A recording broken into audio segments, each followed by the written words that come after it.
I shot a suspense comedy chase scene on 16mm film, then shot it again on digital at night, then 5 years later shot it on digital at night again. Why 3 times over 8 years? Well, I'm gonna tell you right now. Making Night of the Stalker. So I got this film developed 8 years ago and just took it back in to get it scanned. It was originally shot in 2015 on a 100-foot roll of Kodak Tri-X 7266 16mm film on a good old Bolex H16. And what you're gonna see now is the cut of the film that I physically cut and spliced like a caveman for a film school exercise, starring my dudes Dom and Francisco. Here's the original overscanned 16mm scene with my original score, The Shadow Stalker.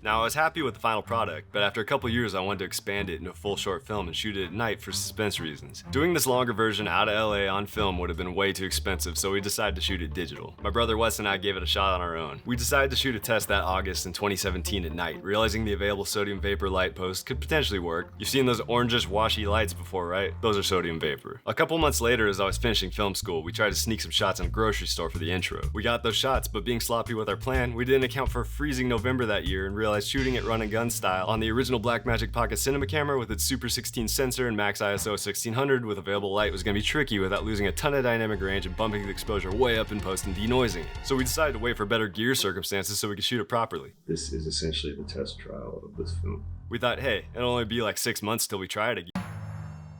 In 2022, I had already been working 6 years professionally in the film industry as a first AC or focus puller, and Wes and I had been shooting shorts on YouTube for like 10 years. When we made the plan to restart our channel, I decided to rewrite the script and add a twist that the stalker is a grocery store stalker, and storyboarded the whole thing out with the new beats. Sony had released their FX3, FX6, and A7S III cameras that all could shoot at a native ISO of 12,800 in 10-bit color, and I knew it was time to give the short another shot. Most of you know our comedic genius buddy Aaron, who has been in and helped write many shorts with us in the past. We actually planned for Aaron to be the stalker character chasing Wes, but he was unavailable when we planned to shoot it. Jess suggested the worker be a woman instead of a man, and we thought the idea was great. Wes asked Donna if she wanted to jump right in the deep end, having never acted on camera, and be the stalker character, and she was down. We did a table read of the script and then got right to it. I was able to locally rent a Sony A7S III to shoot this project on with a Sigma 24-70 zoom lens to make for faster shots without lens changes. We meticulously storyboarded and laid out the plan. We rehearsed the beats in the car and went into the grocery store 10 minutes before closing on a weekday when the staff was low and no customers were around, so no one would care if we filmed. By doing this, we were able to get all the grocery store shots in 15 minutes. We shot the rest of the film over the course of 2 nights, starting our filming at 11 p.m., shooting till 4 a.m. both nights. We did this to get the deadest looking areas at night with no people around to get in the shot or make noise. While we intended to film where we'd scouted and tested in 2017, we didn't realize that at the park along the sidewalk, the city had swapped all the sodium vapor bright bulbs with really weak cheapo LEDs that were so dim, you'd probably get mugged easier with these replacement lights. We went and got our own lights for the security light at the park, but our plan for the next scene to walk a long distance with available light had to change. We shifted our plan and improvised, as all indie film sets do, and found a school campus gated sidewalk with sodium vapor lights that gave us the look we were going for, working with the available light over a 50-foot stretch.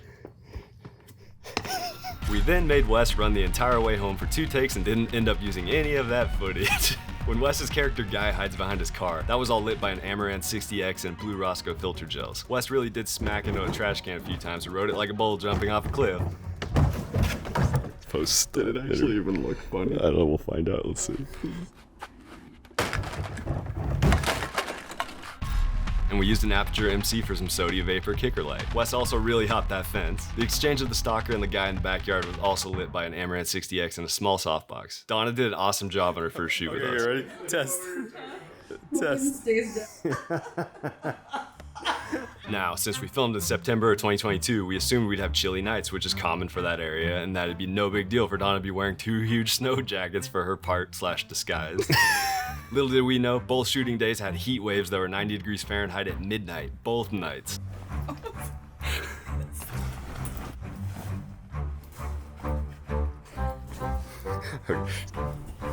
Not only was Donna a trooper, she told us she loved filming and she's starring in several more of our future projects. A fun note, in real life, Wes and Donna are actually engaged. We originally had an ending inspired by Tony Stark's quip at Spider-Man in his room in Captain America Civil War. Not my pleasure.